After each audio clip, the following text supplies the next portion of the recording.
are the principals of General Washington's staff while waiting for the general to arrive for an evening conference at staff headquarters. They are General Greene, sent by Congress to report on Washington; Major General Baron de Kalb, secret agent for the pro-American parties in France; and Colonel Kosciuszko, the Polish patriot; Colonel Alexander Hamilton;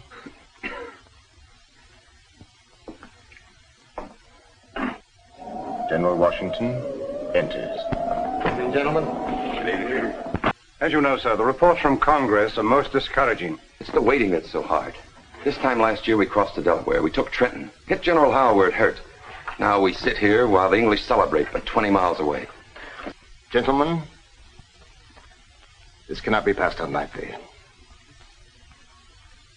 I must think it over. If you leave me alone, I will call you back later. I've heard the soldiers talking, sir, but they don't seem to understand either. To stay on in the cold and all. We don't know why.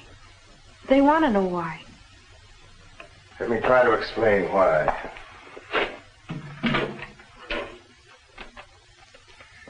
It's a young country, Billy. Young and virile. Like a child just starting to talk. For us, it would be the black despair of a dream forever shattered. And for us, Billy, for us, and all the evils, laws, hatreds from the old countries, like spreading tentacles, would follow their subjects across the ocean. Poison and bitter life here as they've done there. It wants to talk, but it can't quite express itself. And for us, Billy, for us, and there's still the hope of creating a new, more perfect nation. For us, it would be the black despair of a dream forever shattered. If that expression is ever to be realized, we must start now. Start molding our infant nation towards the greatest good for all its people. And for us, Billy, for us. I know, Billy. I know the morale is low. There's no food fit to eat. Clothing's torn and tattered. Bodies of men are freezing. Because beyond and above any physical strength, we have the spiritual driving force of a great truth. Now, more firmly than ever, I believe that if we fight, we will win. Oh, I see it all so much more clearly now. This is why we are fighting, Billy.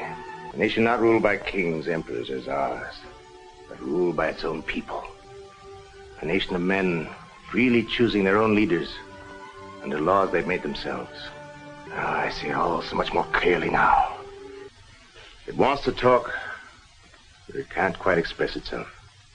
A nation where the English, Dutch, French, all the others could live together in peace. In a land so fertile as to provide bountifully for everyone.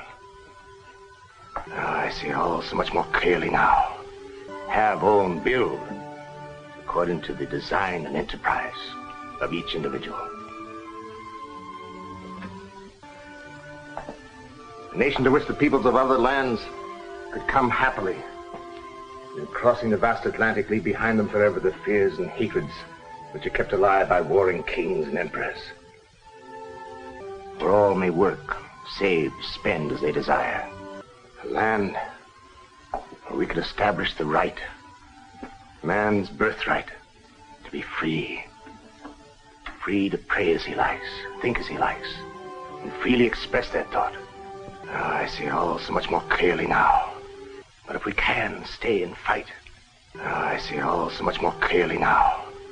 The truth that will live after us into all eternity. We must stay and fight, battling the elements as well as the enemy, till victory is ours. And when we possess that priceless right, then we can prove to all the world its worth. May the decision we have made this night give a new meaning to Merry Christmas.